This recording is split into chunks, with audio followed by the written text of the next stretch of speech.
to another episode of the Oddass podcast. Ladies and gentlemen, we have a great show for you today. We can't wait to dive into some recaps, some picks. Hey, you know what? Before we even get this thing started, why don't you do us a big favor? Go down there, hit the like button, maybe subscribe, maybe leave a comment. We love talking with the fans. We love the engagement with the fans. You talk to us, we'll talk to you. You know, we'll hook you up, bit dog. You know, check us out on Spotify, Facebook, YouTube, Facebook, YouTube, Spotify, YouTube, Facebook, audio. But anyways, yeah, check us out. But now that we got all that bullshit out the way, bit dog, we got some cool shit to talk about. We got UFC. We got potential UFC. And we got some other shit to talk about, too. We got a cool little PFL card going on the weekend. So, without further ado, Mr. Taylor Dimon. Yo, what's up, man? What's up, bit-o? Shit. How you doing? Excellent. Guys, this Saturday, we are in Sacramento, California. My boy Fluffy is taking on Garry Rodriguez. Now, this one makes me nervous, dude, because I love both of these guys. As you know, Anthony Hernandez is my boy. I've been riding with him since the get-go. I just like his attitude. Talk to him about once a week. Yeah, dude. Yeah. Phone call. About, non-fight related stuff, but, we're pretty cool with each other. We're pretty cool. He doesn't really like fighting that much. He don't like being a fighter. He don't like talking about fighting. He just likes to train, and that's why he's here. He likes dirt bikes. Yeah. He does. He's just a scrappy young lad, and he's just trying to feed his family and have a farm. He wants a lot of land like Sean O'Malley. Yeah, dude. He's going that route. And he's going up against the RoboCop, my man. And usually when RoboCop is going against somebody, I'm picking the Metal Man. Yeah. I'm picking the Metal Man. Dude, he very well, he can get it done this weekend, too. Yeah, he looks like he's made of metal, dude. Yeah.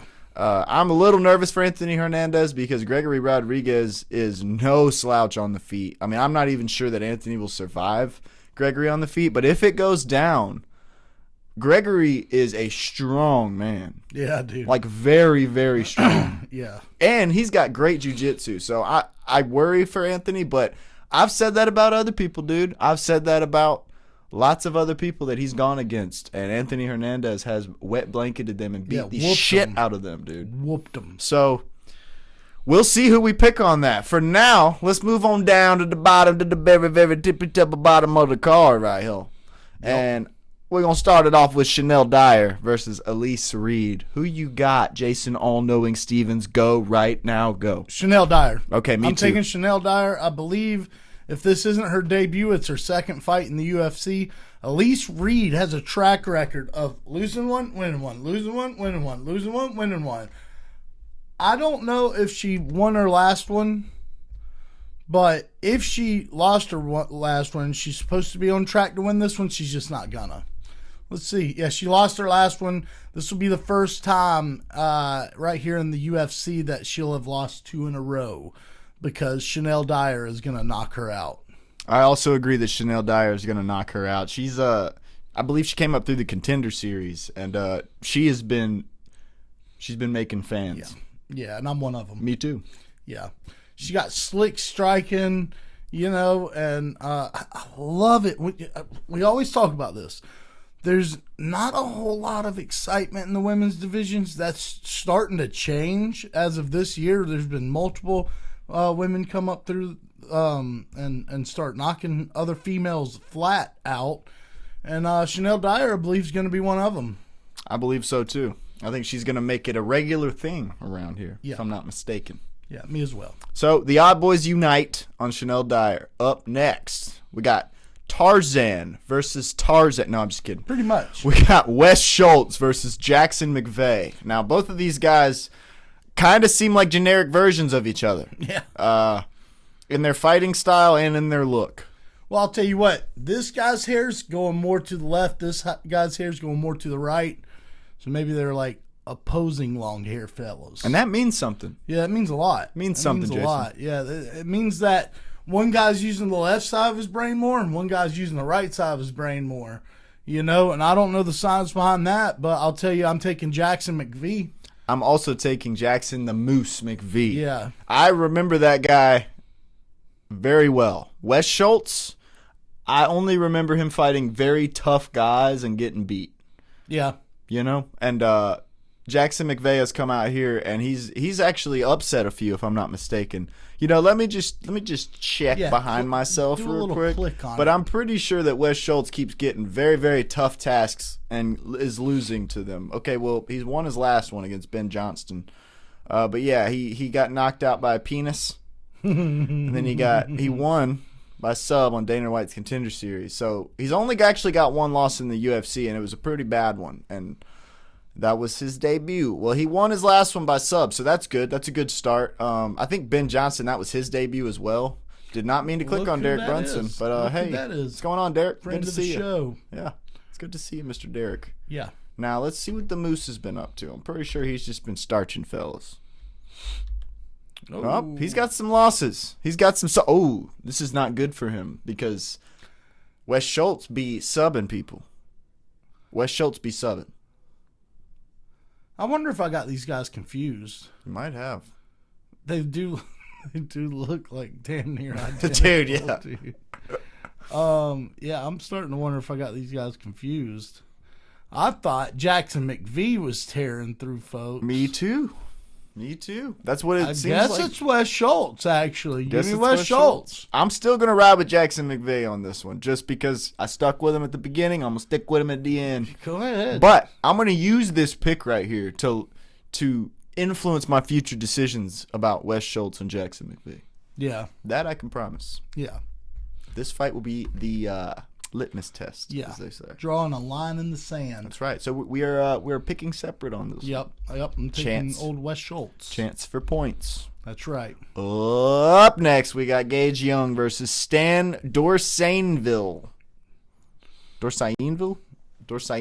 Yeah, I don't know how to say that, but I don't like his last name. Me neither. It looks like it's trying to assault me. I don't like his first name. Stan, yeah. It's. You know why I don't like the word? What? He's the one that offed himself in it and didn't tell nobody what was going on. And an Eminem song, Stan. Yeah, but yeah, he was a creep in that one too. Yeah, I've never met a great Stan, dude. Me neither. I've never met a great Stan, Me dude. neither. We got to stay away from that name. Yeah, 100%. Yeah, I'm going Gage Young. Yeah, I'm going Gage Young. So I don't like this dude's name, but you know what? It'd be cool to see old Stan Dorsainville get a dub, being that he's like late notice replacement. 5-0. 5-0, coming up, fighting a young prospect. Literally, he's fighting a prospect named Young. Yeah. So that'd be cool. But yeah, I'm taking Gage Young. Yeah, same here. Yep. Up next in the featherweight division, we have Marcio Barbosa taking on Ryan Coos. Give me Marcio Barbosa. Yeah, me too. I just know him. You know, I don't know this Ryan Coos guy. And that's a lot. Yeah, that's a lot, dude. Cusco. You remember The Emperor's New Groove? Oh, hell yeah. That's like me and my wife's favorite movie. Yeah, dude. Old Cusco over there. Yeah, but not, give me Marcio Barbosa, dude. Dude's a problem. Brother's been knocking everyone out. Yeah, he's 18-2. That's a solid record, bro. Yeah. That's a solid record. Old boy's 9-2. He's on his way, but I fear that Saturday evening he'll be 9-3.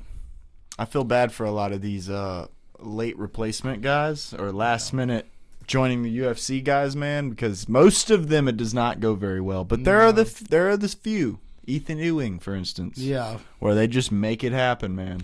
Diego Lopez, I mean, I know he lost, but like gave Movsar Evloev like a solid run for his money. You know what I mean? Oh, yeah. Yeah, it showed some chinks in the armor there, Bob. For sure. And in the lightweight division, we have Chris Padilla taking on Nazarat Hakparast. I think we're going to be united on this one. I think so. I got to always ride with my guy, Chris Padilla. Brother, that's who I'm going with as well. I mean, dude, he's a little freak athlete, you know? I think he's going to knock out Nazarat. I think so, too. I think so. That's what I think. And plus, he's an American. He's fighting this fellow from Morocco. He's going back. Going back to Morocco. Yeah. Y'all make great coffee, I think. But, yeah. Yeah, give me Chris Padilla. He skateboarded, don't he? No, that's Marcus McGee. Yeah, I know Marcus McGee does too, but I thought Chris Padilla skateboarded. Oh, if too. he does, you're teaching me something because I did not know that. I thought he did. He might. He's skateboarding. It's a thing. And in the heavyweight division, Kennedy Nzechukwu takes on Shamil Gaziev. Give me Kennedy. Give me Kennedy, man. Shamil, I mean, look, dude, he looks like he's going to be a problem. He gets in there with, folks that are a little bit bigger than him, and he has a problem dealing with it, man. Unless he wrestles Kennedy, I don't see how he's going to win this fight, and I doubt he's going to try and wrestle Kennedy. I think Kennedy pieces him up. This might be one of those, heavyweight decision fights that we watch, but, yeah, I'm going to take Kennedy by decision. This one's been bothering me. Yeah? Yeah. I've been thinking about this one a lot, and I'm still not entirely sure who to pick. Because if Shamil does decide to wrestle, we've seen Kennedy not do very well 100%. Against that. And, Shamil has, in his 14-3 record, I'm sure fought many men the size of Kennedy and Nzechukwu. Many men wished upon me. Blood in my dog and I can't see. You know what I mean? But Kennedy can. Kennedy can see. Yeah. Not only can he see, he can reach Shamil before Shamil even moves. I mean, he's not going to get out of his corner. He's going to get jabbed in the nose. Yeah, that's what worries me is Kennedy has a crazy reach on Shamil. Now, if Shamil gets on top of Kennedy, it's over, basically. I mean, that round might as well just go ahead and fast forward to the end of the round because I don't see Kennedy getting up. Like, Kennedy does tend to get up sometimes, but the thing is he doesn't know what he's doing down there other than just trying to get on his feet as fast as possible. Yeah. So, man, it makes me real nervous. Can Kennedy knock out Shamil Gaziev early in the fight? I'm going to bet on yes. I'm going Kennedy. Yeah. That was a smart pick. Thank you. That's how I made the pick, dude. Mm-hmm. That's how I made the pick. Exactly. And in the featherweight division, we have Jamal Emmers making his return against Larian Douglas. Bub, we haven't seen Jamal Emmers in a while. We noted that prior to coming on. And I'm glad to see he's back. I really enjoy watching Jamal Emmers fight, dude. He's an explosive little fucker. But he's fighting a bit of a killer in old Larian Douglas. He's fighting a bit of a killer. I'm hoping Jamal hasn't been out due to injury. I'm hoping dude's, let's see who he's fought. Can we see his record? I want to see who he's fought in his last 4 or 5, just to kind of put together a little bit of a portfolio in my head. Ooh, yeah, dude. Lost to Nate Landwehr. That's not so good, but it's 2024 Nate Landwehr. Lost to Jack Jenkins. I don't even know if he's still here. Is he still fighting for the UFC? I think so. Maybe. But look, now what's old Larian been doing? What's he been up to? Oh, he's been knocking fools out. I can tell you that right now. I can pick up on it. Shadow Realm. Yeah. Ladies and gentlemen, that's 5 KOs in a row. Yeah. Knocked out Julian Erosa as well. And 2 of them were for LFA titles. Yeah, I'm going to take Larian Douglas. I'm taking Larian Douglas. Yeah.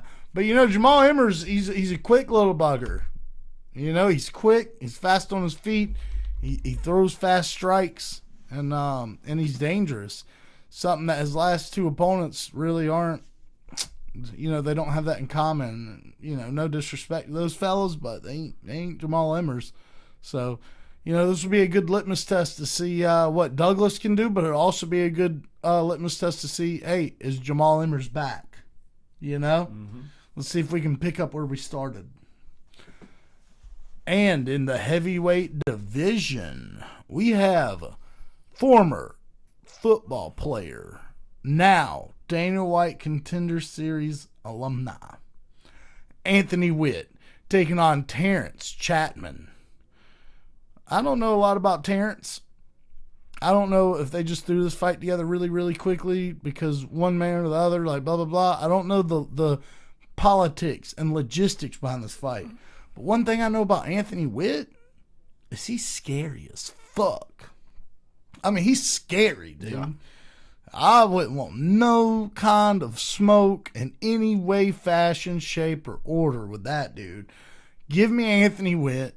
Give me Anthony Went by knockout, as a matter of fact. I don't know Terrence. Maybe, hey, I might be disrespecting Terrence. I don't know. But from what I've seen from Anthony Went, I mean no disrespect, I think he's going to sleep a lot of these first guys he fights. Like maybe the first 3 guys that he fights are probably going to go straight to sleep, you know? So, yeah. Like my boy here said, I don't know much about Mr. Terrence Chapman. I'm sure he's a great, fine fella. But I watched Anthony Went whoop the hell out of somebody about 2 weeks ago.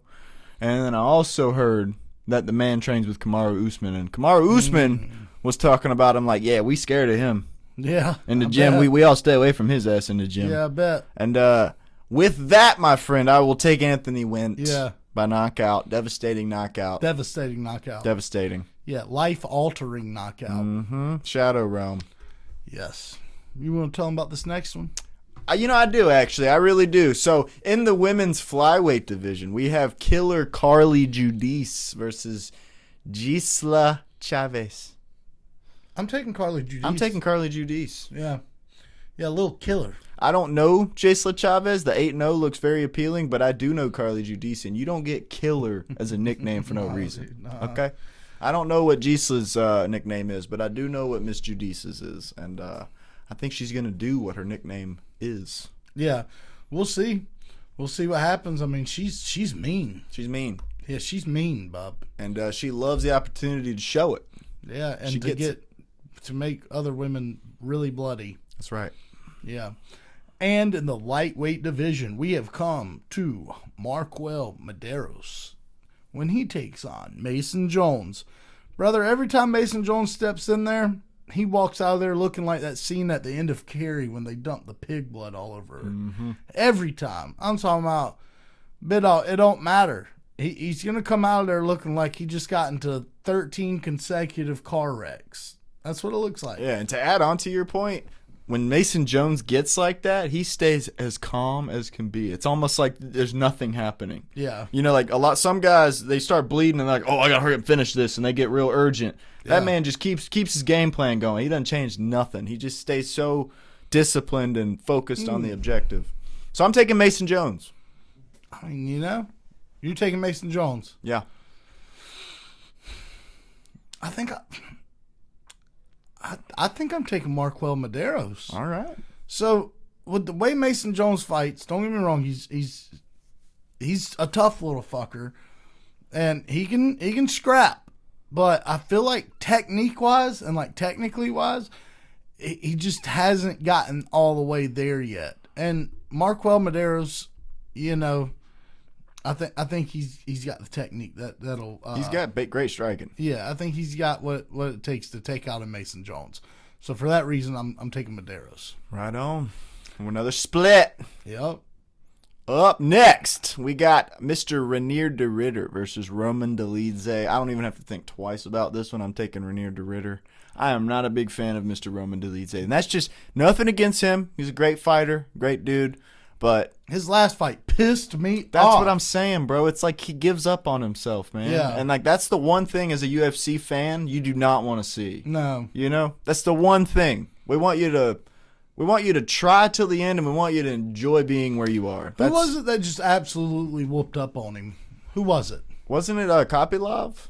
Yeah, it very well might have been, actually. It very well might have been. Chris Duncan, no. Anthony Hernandez before that. It wasn't Anthony Hernandez, was it? I guess so. Wow, dude. Kevin Holland stepped up and fought that dude. Mm-hmm.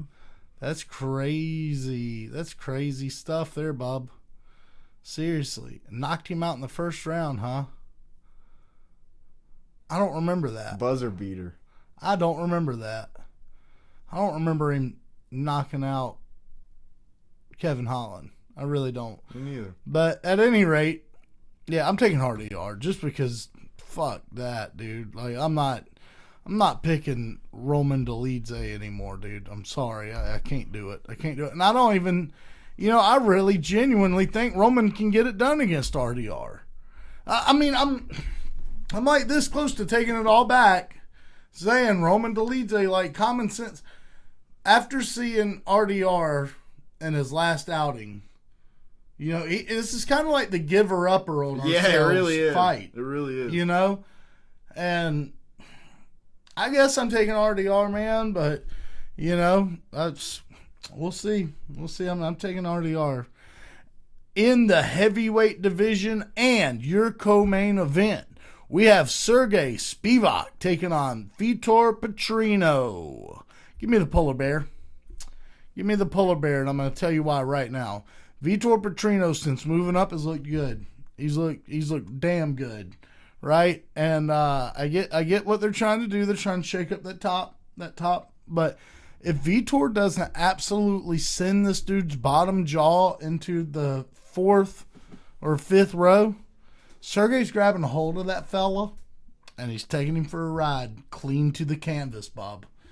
And then he's probably gonna TKO him down there. I feel like that's a round 1 situation. He takes him down. Now, if he can't get Vitor down, that's a problem. Vitor's gonna turn around on him and bust him up good. Vitor, I feel like, you know, 2nd, 3rd round knockout, but I don't think we're getting there. I think Sergey's gonna go right on across there, take him clean down, bust him up on the ground, maybe get a submission, but I think that's a clean maybe. I think he might flatten him out, you know, and take his back, flatten him out, and just start winging hooks at his ass, you know. Yeah, I'm thinking I'm going for Sergey Spivak as well. You don't get to where he's been by not being able to take bombs like Vitor will be throwing at him and know what to do, you know? Yeah. So I think I'm taking Sergey Spivak. I think Vitor is new to this weight class and new to this power and to this game. I think it's a totally different game plan too. And obviously he's got coaches for that and everything. It's just Sergey's got that ingrained in his head. 100%. You know, he's been here. So that's the thing about these fights that a lot of people don't think about is like you learn a new lesson in every fight, whether that's like when you have somebody doing this, you do this. Yeah. And you carry that on with you. Even though your last training camp wasn't about that at all, you still have that in your arsenal from there. 100%. You know, and I feel like Sergey just has all the tools to beat Vitor. Obviously, there's always the lucky punch where he lands a bomb on the chin and Sergey goes out. But, you know, minus that happening, I think Sergey's got it all day. Can we look at both gentlemen's last outings, pretty please? I can already tell you what Vitor's was. It was yeah, he just fought very, very recently, wasn't it? What the hell's his name? Dude just fought. Dude we like. Asplund. Oh, yeah. Yeah. Thomas Peterson. Before that, you know. Man, Bob. Got beat by Anthony Smith and Dustin Jacoby at the LHW. And then he came up to the HW, and he beat Austin Lane, Thomas Peterson, and Steven Asplund. You know what I'm seeing right here, though, Bob? You know what I'm seeing in those 5 athletes? None of them's a wrestler. None of them's a wrestler, Bob. Now, I know Sergey, I'm fairly certain he's lost his last 2. I'm fairly certain about that. But, you know, this is quite the step down for Sergey, if you'd ask me, you know? Respectfully. Yeah. Oh, no, he got a dub against, Anti Delight. Yeah, I remember that. He took that dude to he stood and banged with that dude a little bit. Remember that? Oh, yeah. Yeah, I forgot about that. But before that, lost to Waldo Cortez Acosta, but took him to a decision. That's pretty wild. And before that, lost to Jelton Almeida, which is pretty wild that Jelton Almeida knocked him out. That's actually pretty wild. That is wild. Yeah. Lost to Cyril Gahn, won against Marcin Tybura. If you're not, you know, a top 5 guy, Sergey Spivak tends to win. Oh, yeah. Yeah. And look at all these guys he lost to. Cortez Acosta, Jelton Almeida was up there, Bub, you know, and then Cyril Gahn. Like, if you're not one of those guys in that top 5, Bub, and you're fighting against the polar bear, you better train your dick off, dude. Good luck. Yeah, good luck. And now, ladies and gentlemen, the moment that we've all come here for. In the main event, the middleweights will clash. Let's get to scrapping.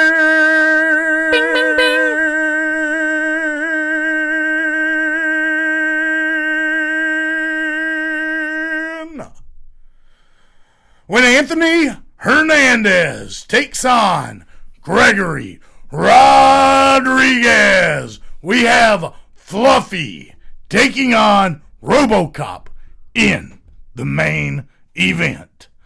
Bub. What do you think? You know, you're kind of the guy. You know, hey, you know, I know my stuff. But, you know, I kind of want to hear some insight from you. These are your guys, and I might like these guys, right? But there's you know, if a Nate Diaz is fighting or a Mike, you know, those are my guys. That's my guys.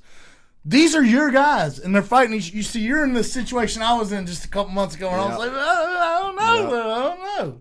Yep. Here you are.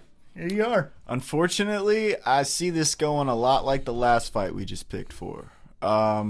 Differences is the technique is a little more skewed to Garry Rodriguez's favor. And what I mean by that is I don't think Vitor Petrino has the poise and the speed and the striking ability that Garry Rodriguez has.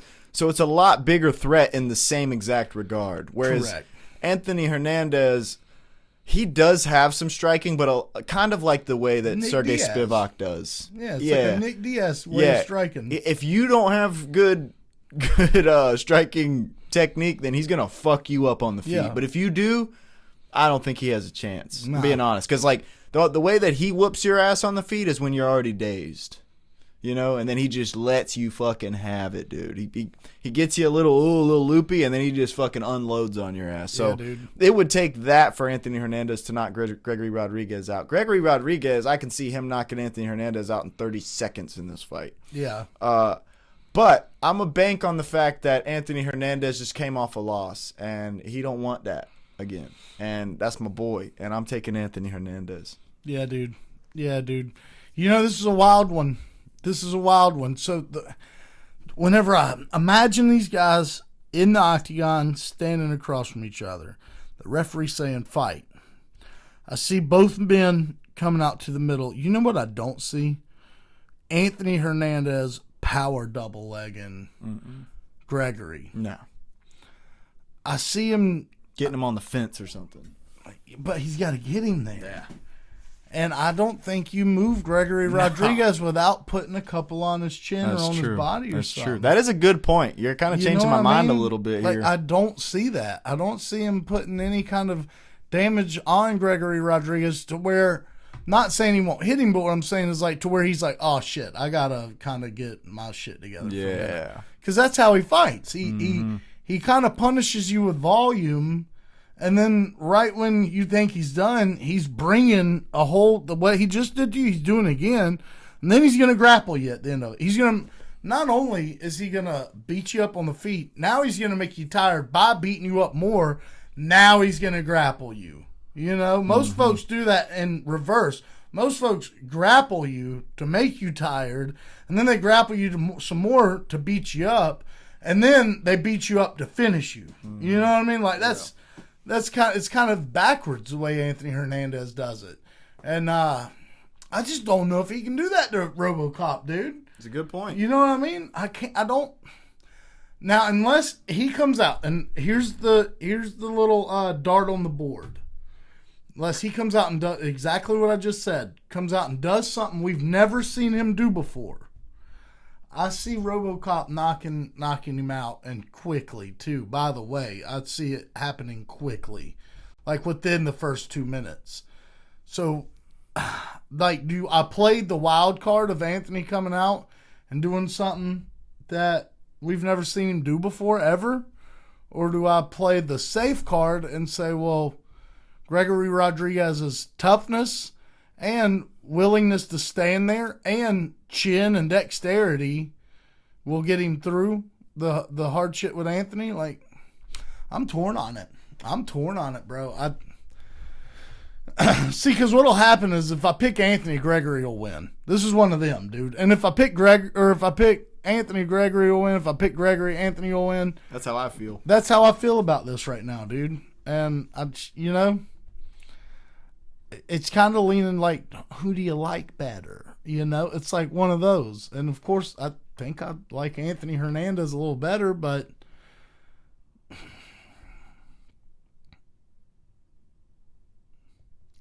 man, this is tough. Who was Gregory's last outing? Wasn't it Jared Cannonier? That sounds about right. I think it was Jared Cannonier. No, it was Bruno Fajeda. What? How long ago was Jared Cannonier? 2025. Wow. That was a long time ago, Bob. He beat your boy, Christian Duncan. Then he beat up on Jared Cannonier, or he lost to him. Then he beat Jack Hermanson, Kopylov, and him went to a decision. And then he knocked out Bruno Fajeda. So, man, that's tough. That's tough. That's so tough to try and figure out this. Anthony Hernandez lost to Sean Strickland, but who did he beat before Sean Strickland? Do you remember? No.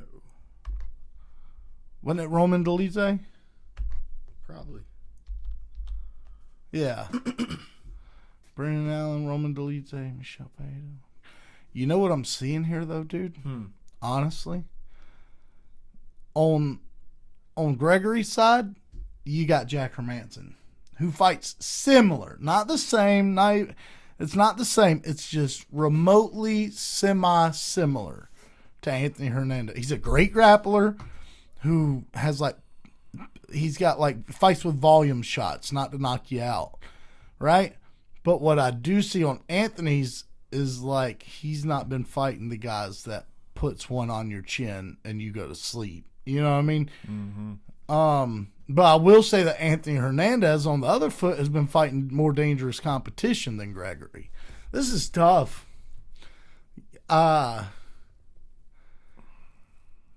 Give me Anthony. I think with that last loss, it's going to burn a fire under his fucking ass. And he's going to come out and... But watch. Now that I said that, Gregory will fucking spark him. He's got to, though, dude. He's got to. I don't care. He's got to come out and do something different than what we're used to seeing. But, yeah. I think that wraps up the picks for UFC Cali over there in Sacramento, big dog. Now we do got, some PFL fights, but I don't think we should add them to our picks necessarily. I think, if we're going to talk about PFL, we should just talk about, after the interview. That's what I think. Cause fuck, dude, we're the only folks we're going to know. Well, to be fair, I don't know if you've looked at that card. I'm looking at it right now. It's actually pretty good. Dude. Look at that. Daniel Marcos. How did Daniel Marcos get put over into... Can we look at his last couple fights? Because I believe he won. Oh, yeah, maybe. No, we can't. It doesn't do it with PFL. Dude, he won, though, his last fights in the UFC. And he's only got one loss. Beats the hell out of me. That's crazy. But look at the undercard, dude. Javid Basharat. Lots of old UFC guys. Yeah, dude. Javid Basharat, Talia Santos. We got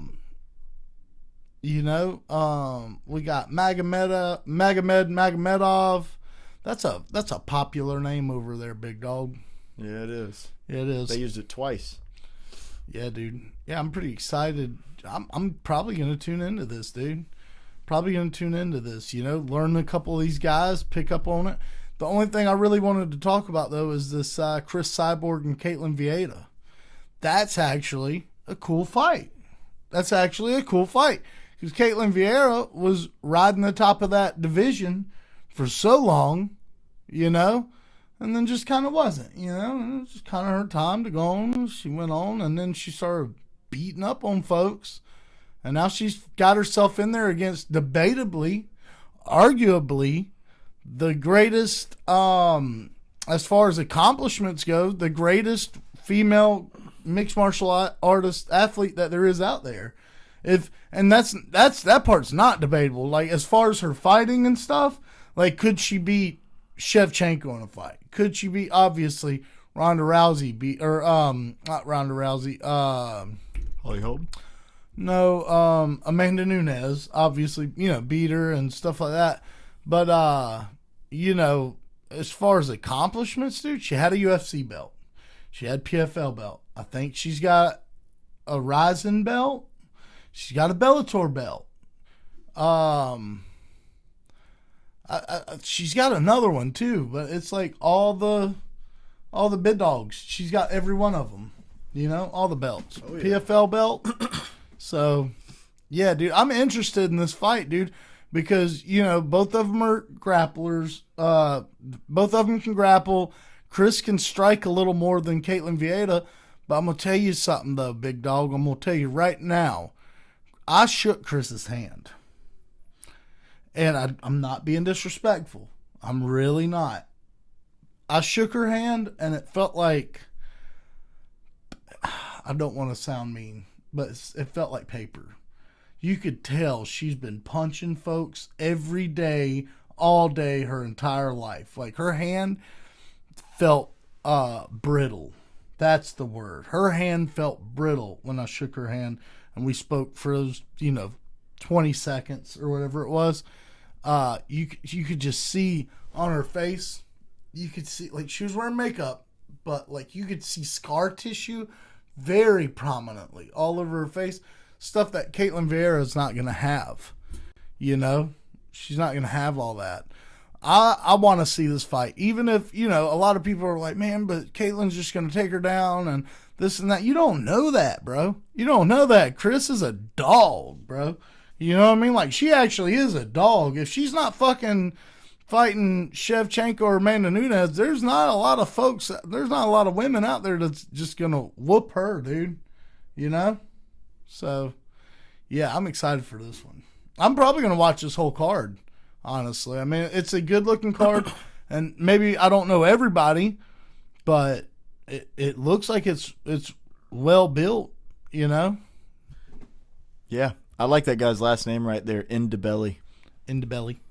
Nah. Yeah. Nicosi Indebelly. Yeah. I can't make that joke, but I got jokes, but I'm not gonna make one though. You know what I'm talking about. Oh yeah. Nah, that was it. You guys check out PFL this weekend if you're not doing nothing.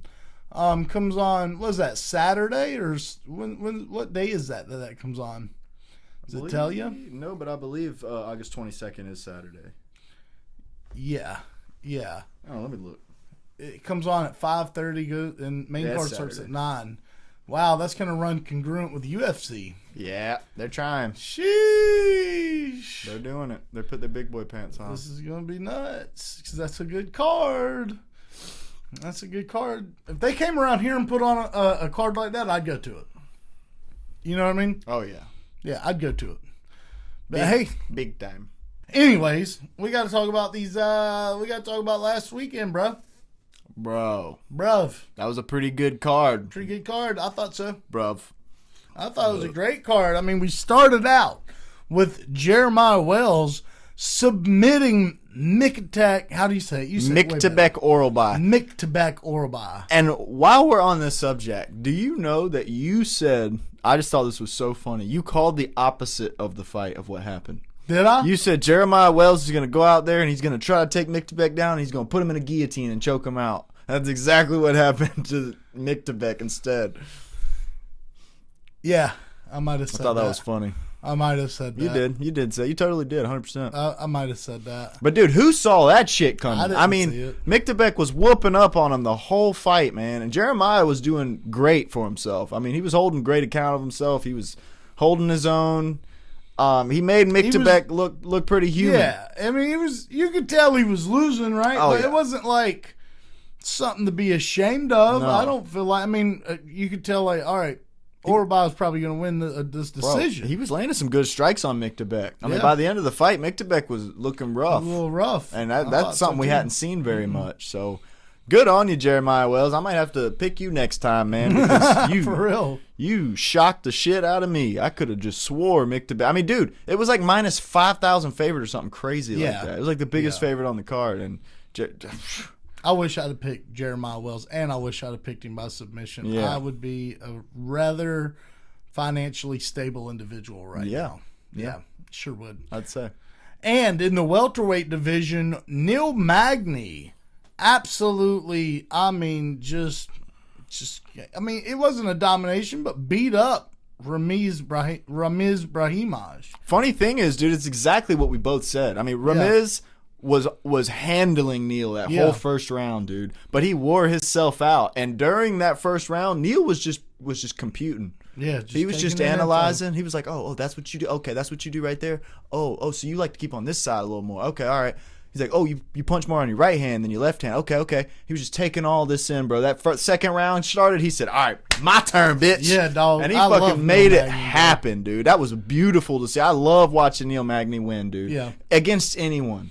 I, to this day, still stand on the fact that Neil Magny and Nate Diaz should have fought before Nate Diaz left the UFC.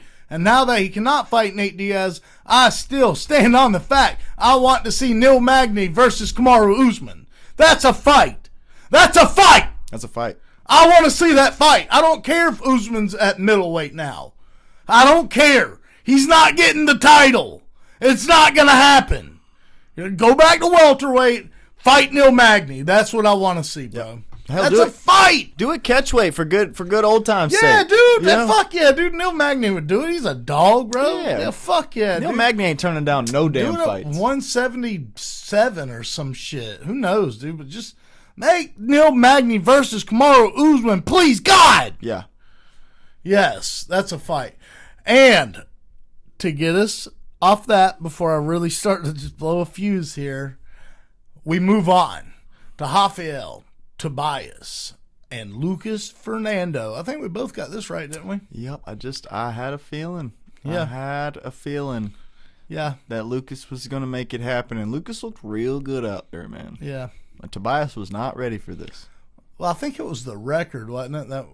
Didn't we look at the records and we were like, Lucas. Yeah, I think that's what it was. It was like knockout. Because I didn't know these guys, you know? I think you knew one of these guys, but I didn't know either one of these guys. We also did these picks over Zoom, so I was looking at the thing and you weren't. Yeah. Yeah. And up until this week, I've not had time to study cards, and now I get to study cards. Now I'm like, dude, this is legit. Heck yeah. But anyways, hey, up next we had Vicente Luque taking on Tresean Gore. You got me on this one. Yeah, I think You did. so. You almost switched it at the end, but you were like, nope, I'm riding with Tresean. Well, look, it ended up being a decision. It might have been unanimous, but I feel like the right Vicente could have came in there and still won. I still think that even after watching that fight, dude, he knocked all of his teeth out. I was about to say, he didn't leave with nothing. Yeah, dude, I mean, he literally knocked his whole, bottom 4 teeth out. He actually fought well. You could just tell that Tresean Gore was in better shape, dude, and was more hungry for the win, I think. Yeah, we got to start getting that record looking a lot better. Yeah. And just, yeah, we got to start getting that record looking a lot better. Who do you want to see Tresean Gore fight next? I want to see him fight Dante Johnson. Oh, yeah. That's a great fight. That's the fight I want to see. I want to see Tresean Gore versus Dante Johnson. That's a great fight. They're on the same schedules. They're both up and coming. It's not like, I know there's rankings, but you're not in the top 15, you're not in the top 10. Fight for your position, right? I want to see Dante Johnson take on Tresean Gore and may the better man win. Because Dante, and we'll get, you know what? We'll save it. We'll revisit this. But that's who I want to see Tresean Gore fight next. Heck yeah. Yeah. I'd love to see that. I'm with you. Yeah, and Vicente, I kind of want to see him go to RAF or submission grappling. I'm tired of seeing him get whooped up on. I think he won his first fight at middleweight, right? Or not his first, because he's moved up before. He's a pretty big fella.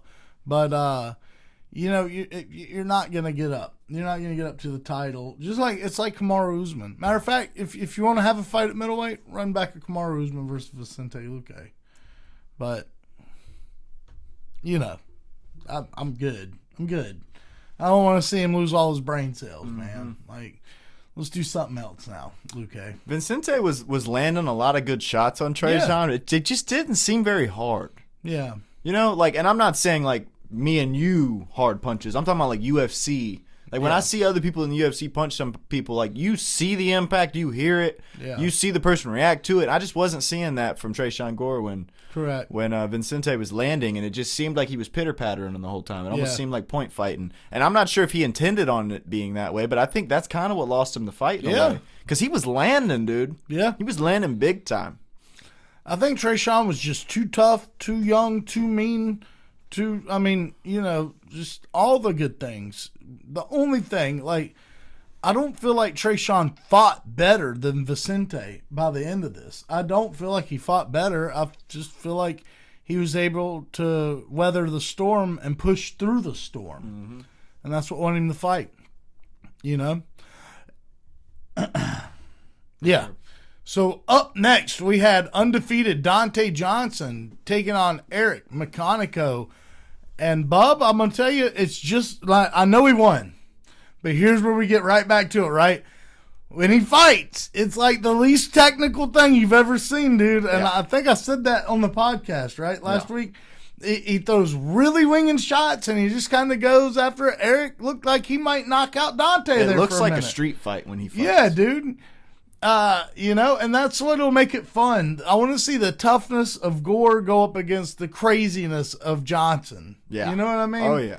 And just have these guys duke it out. Trejon's just a little more technical, but Dante's, both of them's got that dog in them. I'd like to see those dudes fight. That's what I'd like to see. Me too. I would think Trejon would take him down pretty fast if he can survive the onslaught. If he can, I think he can. Because that's the thing, when you're walking towards somebody and being aggressive like that, you're not really being as defensive for the takedowns. Correct. And whatnot. And Trejon is not the guy to do that against. So I would hope Dante would be a little more conservative fighting him, but time will tell. We'll see him fight somebody just like him, if not him, soon. That's right. Because people do be listening to this podcast and making bookings off of the things we say. I am convinced at this point. Yeah, I'm pretty convinced. Yeah. Yeah, and when we talk about people, we do mean matchmakers or matchmakers' assistants. That's right. Yeah, probably assistants, but could be matchmakers. We have a lot of Instagram followers. So many fights that we've talked about, and then they happen. Oh yeah, yeah. Hey, so if you're listening, let's once again, Neil Magny versus Kamaru Usman. Okay. Hey, we had a catchweight fight, Taylor, when Charles Johnson took on Eduardo Chipolin. I'm pretty sure I said that like Chipotle. Yeah, I think it's Chapolin. Chapolin.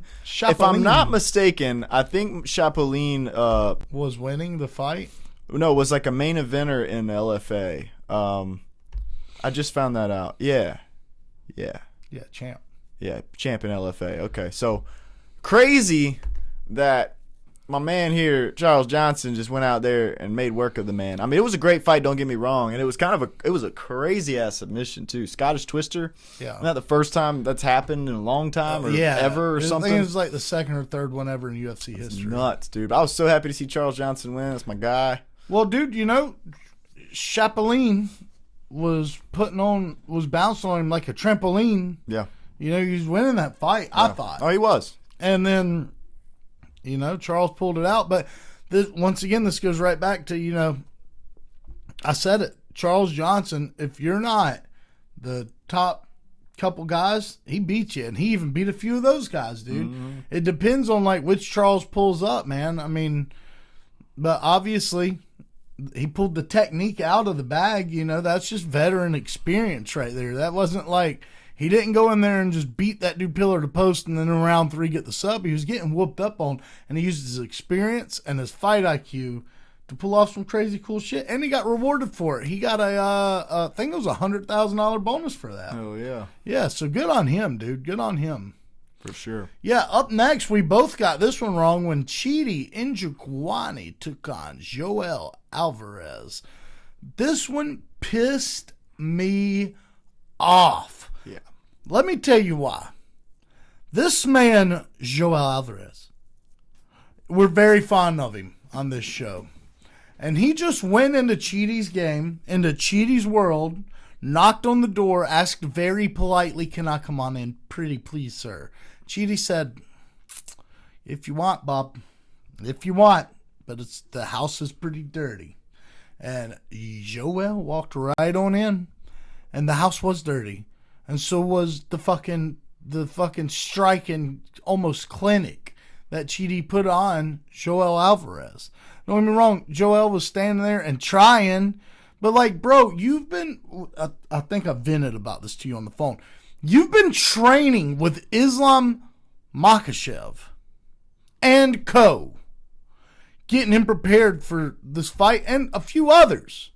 Where is the grappling coming from that? Like, I get it. Islam's probably going to him for striking advice, right? I get it. Especially against an Ian Garry. I get it. But, like, is there no time in between, like, rounds and shit where, or not rounds, but, like, training sessions where you maybe you go to Islam and be like, hey, but how do you do this? Can you show me some of this? Like, are you not educating yourself on some of this shit? Because who the fuck doesn't just go take down Chidi and sub him by this point if you're Joel Alvarez? He had all the tools to do it. And just didn't. It's crazy. Crazy. Good job, Chidi. I was going to say, to Chidi and Jaquani, man, I have never seen such a beautiful display of Muay Thai in the UFC. I mean, I've seen people, use hybrid styles of Muay Thai when they're striking in the UFC, but that was 100% straight up Muay Thai that he used against Joel Alvarez and beat him in wonderful fashion. Yeah. And I became a fan of Mr. Chidi Bang Bang. You know, it would have been cool if he was like smacking his leg. Yeah. What I mean? Yeah. I mean, but he had that traditional stance. I mean, all the techniques he threw was traditionally Muay Thai technique, and it was good for him. Even to the kicking his leg out and trying to head kick him. Yeah, that was dude, beautiful. Sick. God, I Sick. loved it. I loved it. Up next, we had the retirement of Edson Barboza when Esteban Ribovic knocked him out in the second round, Bob. I think we called this one too, didn't we? We did. That was hard to watch, man. I sucked watching. You know what sucked to watch too, and I know this isn't the UFC's fault. I think this is because Edson didn't give them enough time. But you didn't have a retirement video. Yeah. I look forward to those, dude. When these legends retire like Edson Barboza, I look forward to them giving them their flowers and getting to run through their career with them, watching them cry, watching everybody embrace them and appreciate them. And I feel like I got robbed of that. Again, I'm not blaming the UFC for that. I do just think Edson decided at the last minute that this was his last fight. And I think if he would have given them, enough notice, they probably would have done it. Don't know. I don't know the situation, but that's the way it seemed to me. Or maybe he was just like, nah, don't do that shit. I don't want to cry like that. But he cried anyway, bro. Yeah, he cried a lot. He was crying when he was walking out. It was sad to watch, man. It was. But it was beautiful to watch, too. It was beautiful to see him accept it with grace like that. I love to see when they actually make the decision to walk away. Not like half-assed. Not like, I said I was going to retire, but I don't know. We'll see, guys. I'm going to do a couple more. It's like, dude, come on, bro. Yeah, just go and get. Because then nobody cares at that point. It's like, well, just do whatever the fuck you're going to do then. Leave me out of it. Like, it's like watching Nate just keep on fighting and fighting and fighting. It's like, dude, I'm gonna watch, but I wish you wouldn't. Yeah. You know what I mean? Like, maybe go do, once again, some submission grappling type shit. Mm-hmm. That'd be great. I'd much rather watch you do that. But yeah, here we are. Edson just got the fucking dog shit kicked out of him. Yeah, but great job, Esteban Ribovic. He's had a roller coaster of a time here in the UFC. He's proven himself in a lot of ways, but when he gets up there to that next level of competition, and he gets knocked down a little bit. Yeah, so I was happy to see him beat somebody like Edson. Obviously it's not all it cracks up to be. Edson was at the very end of his career. He was probably already halfway out last year. Oh, dude, yeah. He fought like he knew he was retiring. But you can still put that feather in your cap. Great job, Esteban. I hope you learned something for your next fight. And thank you, Edson. Yeah, thank you, Edson, as well. Hey, in the middleweight division, we had Mansour Abdul Malik taking on Dustin Stoltzfus. Who saw this one coming? Not fucking me. Not me either. Dude, that's 2 losses in a row, I'm pretty sure, for Mansour Abdul Malik. And, that dude was a trailblazer when he got here, dude. Yeah. I don't know what's going on with this man. He needs to bring the dreads back. As soon as he cut his hair, bro, he started losing. That's 2 in a row, bro. And this man was just starching people. I mean, he had a draw with Cody Brundage, which is fucking weird. But, yeah. Yeah, man.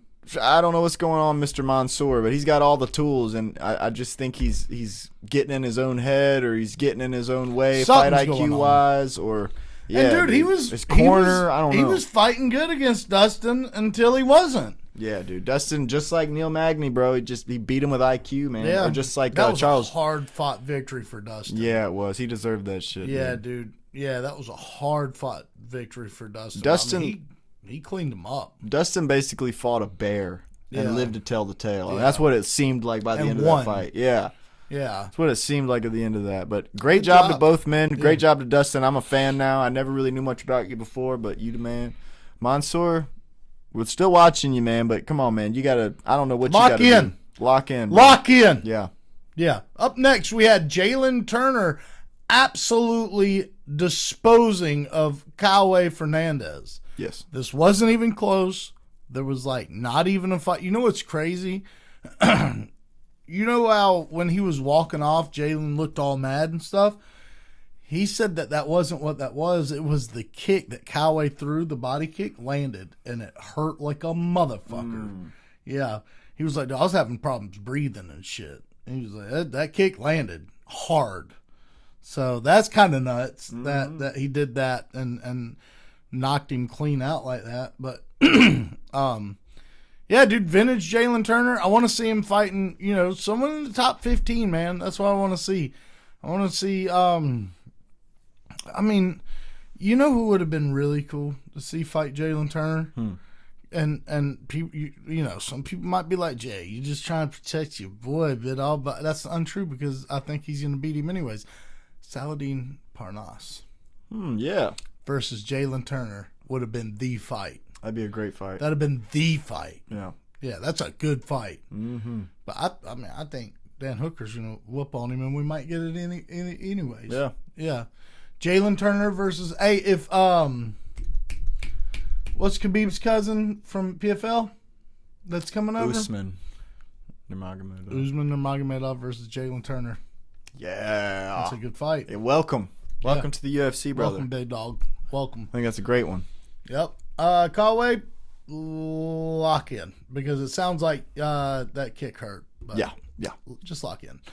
Up next, we have the strawweight title bout when Mackenzie Dern, champion Mackenzie Dern, took on Jillian Robertson.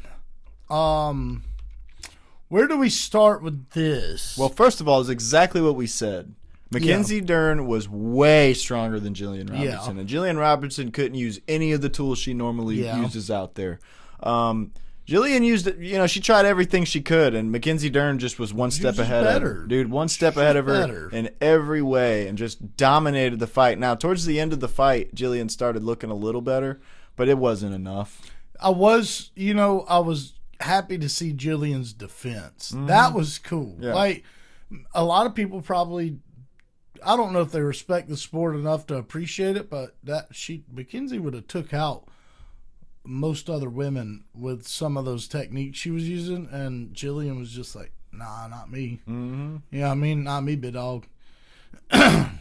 Do we talk about Dean Thomas? Because I think everyone else. Yeah, we talk about Dean Thomas. Yeah, I think. We don't have to talk too much about it, but we got to at least mention it. So everyone knows the situation. If you don't know the situation, Dean Thomas is Jillian's coach, who after the fight, after Jillian lost her very first ever UFC title bout, went on the broadcast after the fact and pretty much stole her little moment, whatever little moment she had after losing the bout, and very selfishly said that he was not going to corner anymore, which doesn't happen. Nobody retires from cornering on broadcast or even on like social media or anything. It was just weird. He said he wasn't going to corner anymore, and he said that that's as far as she could go. Let's break it down real quick with that, and then we'll move forward. When you say something like, all right, I think that's as good as she can do, and she'll probably not do any better, that fucks her financially. Now, she better be fucking lucky. She better be glad she's lucky that Dana White and co. like her. They like Jillian a lot. Maybe it's just because she says yes every single motherfucking time. And a lot of fighters say that. I don't think that's the case. And I really, truly believe when they pick up the phone and call Jillian, she's like, win. You know, it's not even yes, it's when. Gotcha. Yeah, hang up, get to training. But my point is if she was not Jillian Robertson, if she was anybody else, and this is probably going to roll into, you know, some type of effect, that affects your sponsorship money. Because brands will see that and go, oh, well, if that's as good as she can do, well, then she's never going to be the champ, so why would I invest in this individual? That affects your bargaining power with your promotion, because if they wanted to play this business savvy, and not even just being dicks, they just want to be business savvy, they could go, oh, well, you know, if this is as far as you can go, big dog, you know, so we're not going to give you any more money. We might not give you the money we're giving you now because, you know, that was not the best performance on your next contract. You know what I mean? And that fucks your bargaining power with managers because they go, oh, well, I've got a fighter right here that had a shot at the title, lost it very clearly, and if she's never going to be able to get back there, why should I be fighting for her when, you know, behind closed doors? You know, fucks her financially, and that rolls into every other aspect of life, unfortunately, in this era of humanity. So let's get into the nitty gritty here. Dean Thomas went 5-4 in the UFC. Dean Thomas never fought for a UFC title. Dean Thomas got cleaned up his first ever time going out there and fighting. And I know it was against a legend, but it was way back. I think it was UFC 32 or 35 and got cleaned up immediately. And I don't know what makes him think that he's such this prodigy to where he can come out or this crazy mind. You're no Eugene Berryman. You're no Trevor Whitman. You're no Eric Nixick. I'm sorry. This sounds disrespectful. I'm just trying to provide to you kind of what you provided for her. You know, in between rounds, it was pathetic. It was like the most pathetic coaching I've ever seen. The best advice he gave to Jillian was move your feet, don't stand in front of her. That's every fighter ever in every fight ever. That's not just this specifically.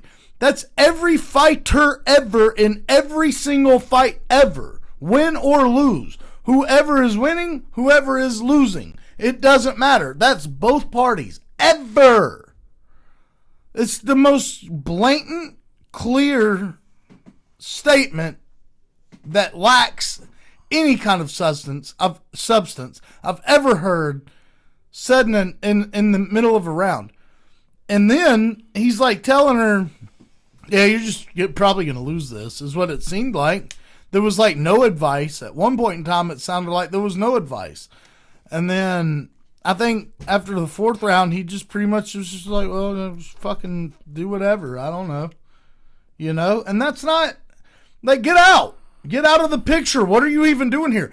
It was so selfish of him because you know what I think? There's two things. One of them's a fact, and we'll get to that in a minute. My opinion is I feel like Dean might have wanted to retire from cornering prior to this. Because he went in there like Edson Barbosa went into his fight. Mm-hmm. It's like the same thing. It's like they both went in there knowing they were going to retire. That is so selfish if you're going to do that to a fighter fighting for her very first title. That's an opinion. Number two's a fucking fact. He went on air and did this little apology thing. And apparently he texted her and called her. But when he left a voice message. But when he did it, it was more like, yeah, I did this for views and I did this for ratings. And I kind of still stand by it, is what it sounded like. You know? Mm-hmm. So, like, well, are you trying to, and then came back on television and tried to make it seem like, oh, well, I'm taking the high road. I shouldn't have done that. I'm sorry. But apparently behind closed doors is not sorry at all. You know, so, like, fuck you, Dean Thomas, for one. Fuck you. You shouldn't be on here. You shouldn't be on the programming, because here's the thing. Anytime you're broadcasting and that camera switches over, you've got great advice for people you've probably never even talked to sometimes. Not all the time, but sometimes you might be calling a fight and go, oh, well, this fighter needs to do this in order for this to happen and use this technique to do that, or vice versa for the other guy. But this person you've known for 15, fucking 16, 17 years and have personally trained, traveled all over the world with, you can't reel her into the fight? You can't get her go, fuck you. Fuck you. Don't want to see you anymore. Don't care to watch the fucking show on YouTube. Get it out of here. Fuck you. I'm sick of it. Likewise. Feel the same way. That's how I feel about Dean Thomas. Yep. I'm done with Mr. Dean Thomas. I don't see that man the same anymore. Nah, after that. And fuck there's just, it was so egregious, man. Like everybody was like, you know what I mean? It was like unanimous. Yeah, why would you do that? The only person who wasn't like that was Tyrone Woodley. And I heard a little interesting thing about that in particular, and that's that apparently, allegedly, Dean Thomas leaked some secrets. Robbie Lawler? Yeah. That was a big thing back in the day, yeah. And Robbie Lawler got KO'd by Tyrone Woodley. So it makes perfect sense why Tyrone Woodley would come to his defense, because he's in that same crew. And he's also fucking stupid. You heard it here. Yeah. I'm sorry. I'll say it. I don't give a fuck. Heard it here. Tyrone Woodley, dude, has got like an great, can fight. He can fight. I wouldn't want to fucking fight him. But I can point out something that's fucking obvious when the guy speaks. It's like he's trying to sound intelligently. It's like he's trying to sound intelligent. I hate it when people do that. Like, brother, be you. And if you're not intelligent, just be cool. Mm. You know what I mean? Nate Diaz isn't intelligent. I'm sorry, I'll say it. Like, maybe he's intelligent, but he doesn't know how to produce that, right? Articulate. Yeah, he doesn't know how to articulate that. And Tyrone Woodley's the same way, only when you you try to and then you stand on it, it's like it just gives off fuck you vibes. I'm like, dude, I don't like you, Yeah. Yeah.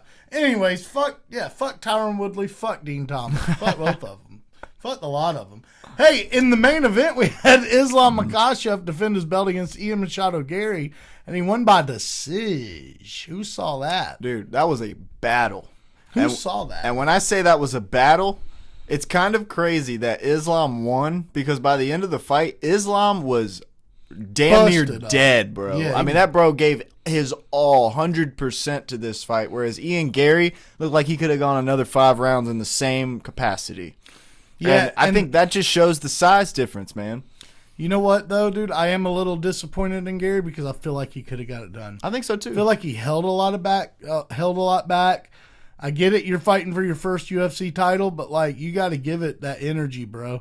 And if you're walking away from the fight, everyone's so hyper focused on the hugging and stuff like that. You're not gonna get rid of that. That's Ian Garry. He's super respectful. He's super, whether you think it's genuine or not, that's another time for another story. And it's none of my fucking business. I don't give a fuck. I'm tired of hearing about the wife and the husband and the fucking all this shit. I want to talk about the fighter.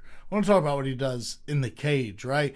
I get the comedy shit that goes along with it, but I want to talk about the fight. And when you look at that fight, Islam took him down the first round, practically just controlled him the whole round, right? Second round was somewhat kind of semi-similar a little bit, just a little bit. I mean, he ain't started coming back in that second round. It was like, oh, maybe this isn't what we all thought. Right? I thought Ian Garry won the third and the fourth, I believe. I think that's the 2 rounds I gave him, and then I gave Islam the 5th. But the thing is Ian Garry walked out of that fight with a little baby scratch. Islam looked like he just wrecked a fucking truck going 55 miles an hour. Yeah. And when you say Ian walks away from that, it looks like he can go a few more. That just tells me you had a lot more energy in the reserves that you could have spent in the fight, and why didn't you? Yep. Oh, you don't want to get taken up? Well, you were getting up. You were getting up against the cage. You know, and look, he did better against Islam than anybody's done against Islam. I'll say that, right? Like, besides the dude that knocked out Islam, he did better than anyone. And before this, it was so long ago, the only guy we could say about that before this is like Armin. Maybe Dustin Poirier, but Dustin Poirier just put damage on Islam where nobody else did. That's the only thing that makes Dustin look like, oh shit. But if you go back and watch that, it was like, oh no, Islam's definitely winning this fight. Yeah. You know, it was like be an amazing thing if Dustin did win. It was like a puncher's chance. Yeah. But and he gave it his all. Yeah. And that's my point. Is like, Ian, give it your all, bro. Yeah. You might be young and in this game and you got a decade or more. Like, dude, no, go beat the baddest man. That's what he kept saying all week long. Oh, well, if I win the title, or when I win the title, it'll be against the baddest man to ever do it, the best, the pound for pound, this, that, and that. You fought that dude like none of those words were true. You fought that dude as if you were scared. And I get it. Most people would be. You're a fighter, though. Like, dude, when you talk like that, bro, go do it. That's all I'm saying. When you talk like that, go do it, bro. You know, and that's it. That's it. But if you want to say, oh, no, dude, I'm going to play it safe, and I am going to defend his takedowns, and I am probably going to get taken down, but I'm going to get up, and I'm going to put a little whooping on him.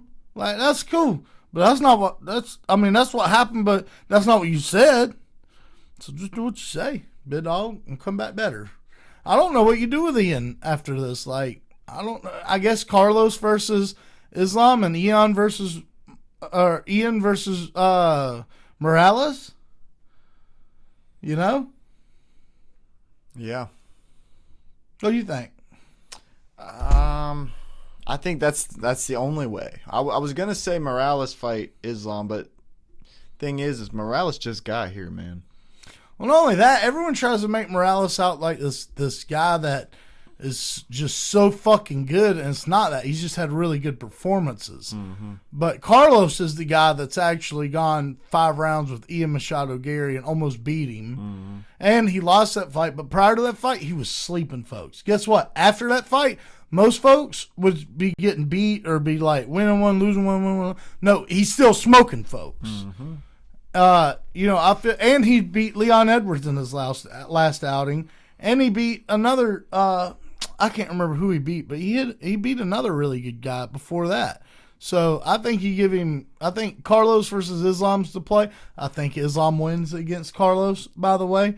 But Morales technique-wise, isn't as good as people try to make it. Like, if you go watch him, it's almost like watching that Dante Johnson when he fights.